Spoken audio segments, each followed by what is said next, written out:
Knackers here. Righto, so this is what we're up to. A couple of weeks ago we bought a new boat. We bought the Stacer Outlaw 5.29 metre. Yeah, it's not a bad looking rig. But the thing with it is, all the boats I've ever had, I've only one of them, I think I've had like 5 boats. Only one of them I've ever had carpeted floor because it just sucks. I'm trying to clean it after throwing crab pots and pulling pots and throwing bait nets and whatever, and just generally fishing in a saltwater creek. So I like to just ditch the carpeted floor straight out of them, and so this is what we're left with here.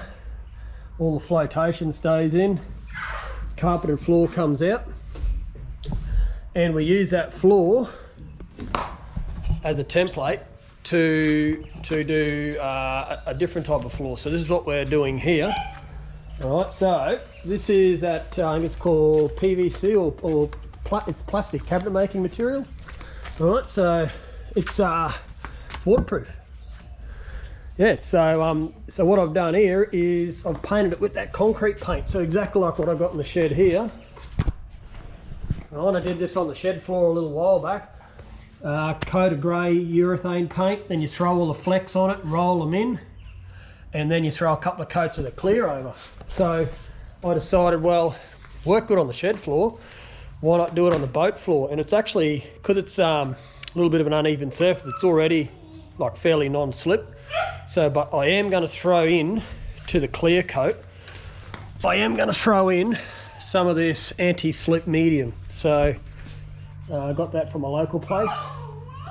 I'm not going to throw a lot in, it's just like a tiny little glass beads. I'm not going to throw much in because, like I said, it's already, that flooring is already fairly non-slip. So we threw a heap of water on here the other day with our thongs, and you know, it's pretty good, but I guess with a bit of mud underneath your thongs and that, it's probably going to be a little bit slippery.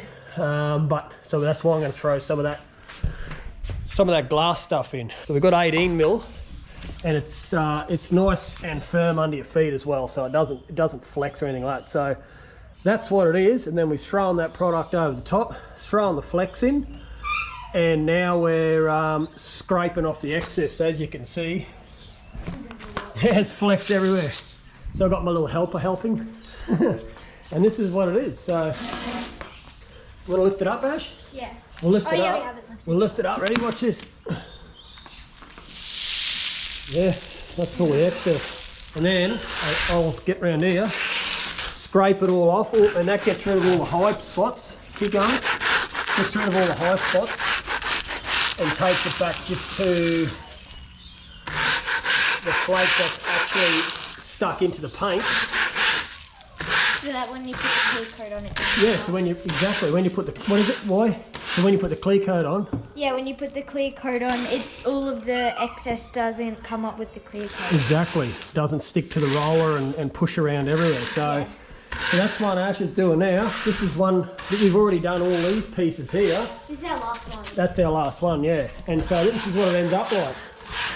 Like there's nothing on there now except the grey paint and the flex. Yeah. So this is it here before you put it on. So it comes in a bucket like that.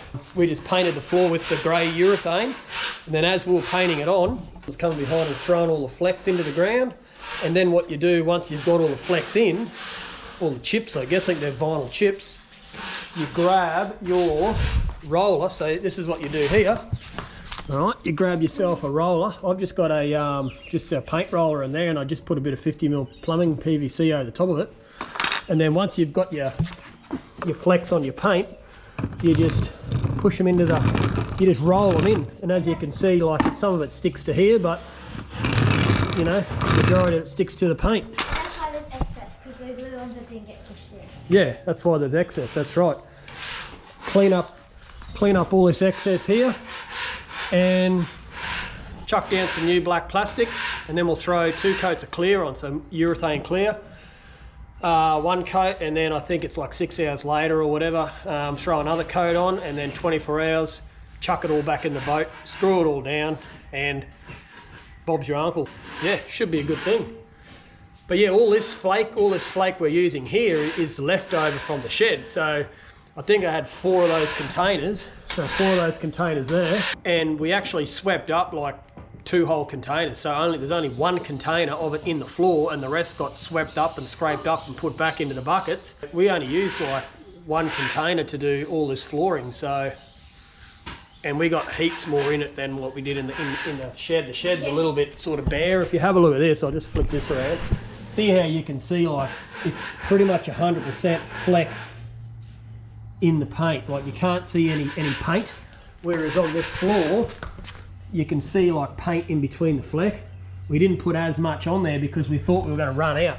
So we thought, oh well, rather than, you know, run out 3/4 of the way through, we'll just put a bit on, roll it in, and that's what we ended up with there.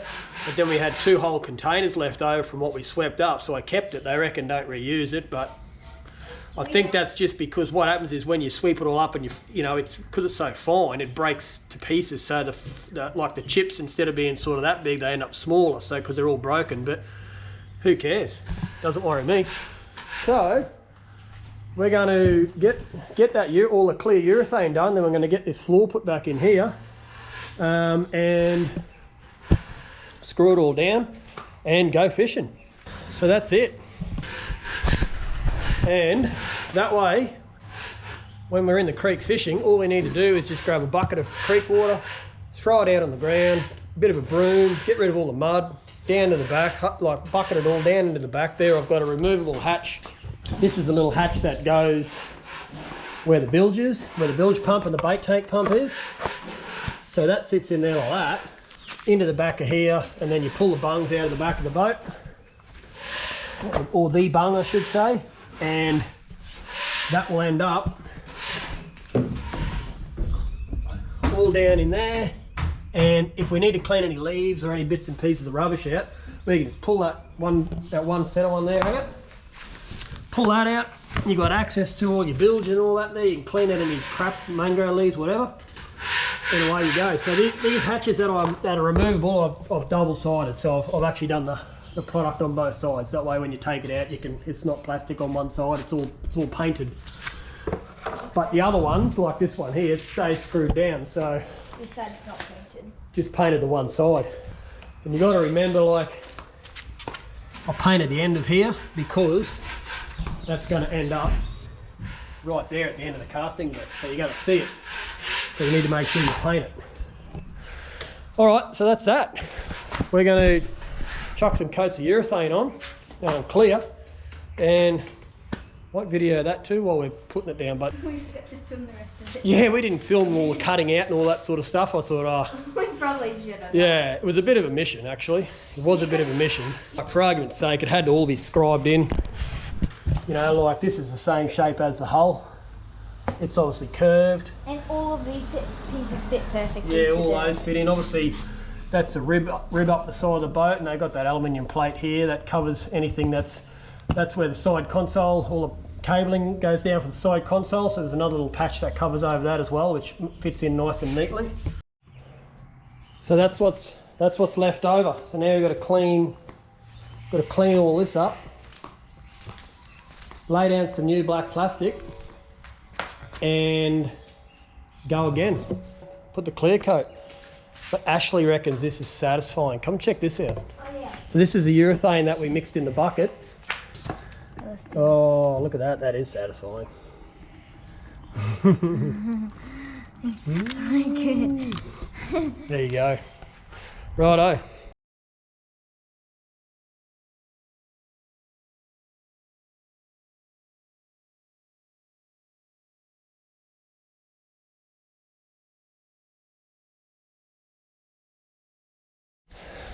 Right, plastic laid down.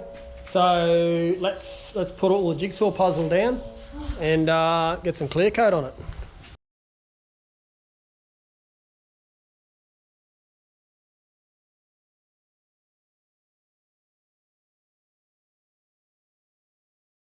So we're about to mix up the urethane, the clear urethane. So we've got everything laid out here. Everything's been cleaned. All the surfaces. Doesn't really matter too much if you get some bits of fleck and what, it doesn't matter because it just ends up in the paint. It's a fleck or finish paint anyway. So so yeah, this is the gear here, a Vista. That's a two-pack urethane sealer, and this is the clear. Sorry, that's the part B, and this is the part A. So we're going to mix it up in the bucket. So we just got like a 4mm nap roller.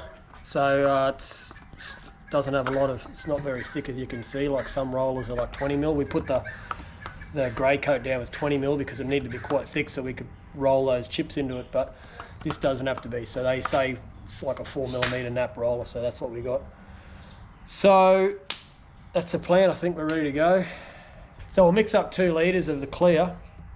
So we just got to work out the ratios. So we'll do that now. All right, let's do it.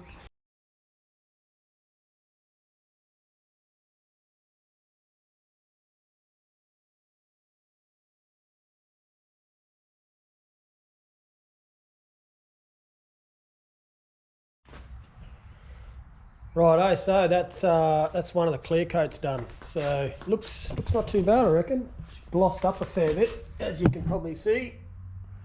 And in this coat, we actually added some of the glass anti-slip medium, so as well. So we just poured it into the bucket with the clear, and we just mixed it all up. And you can probably see. I'll just see all the little flecks through. Yeah, so that's it. Well, this feels actually pretty grippy, actually, just doing it like that. So I'll tell you what, it goes off pretty quick. It's only been on there for like, I guess, 45 minutes. And I know when we done the grey yesterday, it took, I don't know, we did it at I don't know, 10 o'clock in the morning, and I reckon when I looked at it about 6 o'clock yesterday arvo, and it was still tacky, and I was starting to think, oh geez, it's not going to go off. But come down this morning and she's beautiful. So I think this clear is going to go off a bit quicker, so might be able to get another coat on it today. It said about 6 hours, so, but might even go off a bit quicker because we're in North Queensland. It's probably a bit warmer here than probably down south, where it probably mainly gets used. So that's it, looking good, all the bits and pieces. I think it'll be good. I think it's a good thing. All right, see you for the second coat. All right, so I've done 2 coats of clear now, and on the flooring, and I've also thrown in some of the non-slip stuff as well. So I've ended up using probably a little bit less than half a container, I guess. So so this is what it's turned out like. So yeah, nice bit of gloss there, and it's got a decent bit of grit in there, so you can probably see a little bit of it through there maybe. So yeah, that's how it's turned out. So 2 coats of clear seems to have worked really well. And I'll tell you what, I used not much product at all, so it took nothing at all. So so those products, in case you're interested, are, so your grey is International brand, light grey, right? It's 2-part epoxy, so that's the grey, and so this is the hardener, right?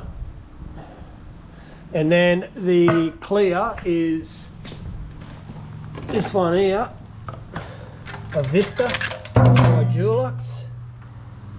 Like I said, like it's 8.75 litres, and I only tipped out 4.4 litres, and I only used half of that. So and this is the hardener for that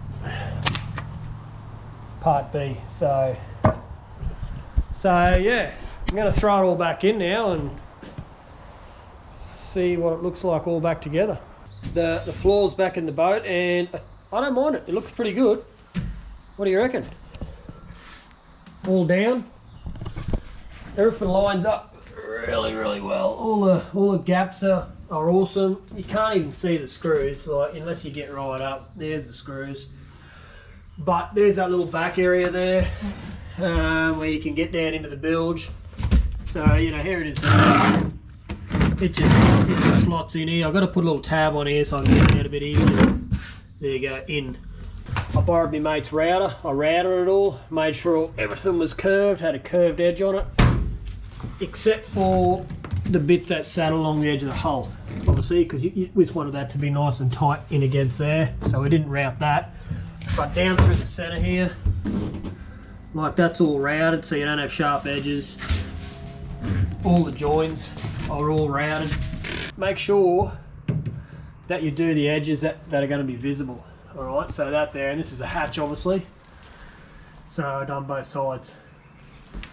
Just lift this bimini up, we put a bimini on it since, but this is obviously curved, and as you can see, it's just sitting in there spot on. All these gaps through here, just got to make sure you cut these gaps a little bit bigger, because obviously once you put your paint and all that on there, it closes that gap a bit, you don't want it rubbing. Bring this up the front here. Got the hatch for all the life jackets, and I'll get into the battery and that for the electric motor. That's all double painted as well. I'm going to put a little tab like this here on that hatch at the back, so that it's easy to get into. But that fits in nice and tight, you know, like that way it's not going to vibrate when you're cruising along. Now the trick is definitely to make sure you prepare it all properly the first time. So scribe it all properly. It takes so much time to do. Pre-drill it all, screw it all down, get it all like the thing's done. Check all your gaps, make sure your gaps are right. Because once you've painted it, well, you're stuffed. You can't fix it then. It just takes you twice as long. So you might as well just spend that extra time. It took me a long time. Don't have to worry about it. It's just no maintenance. All right, so that's it. PVC flooring with non-slip concrete paint.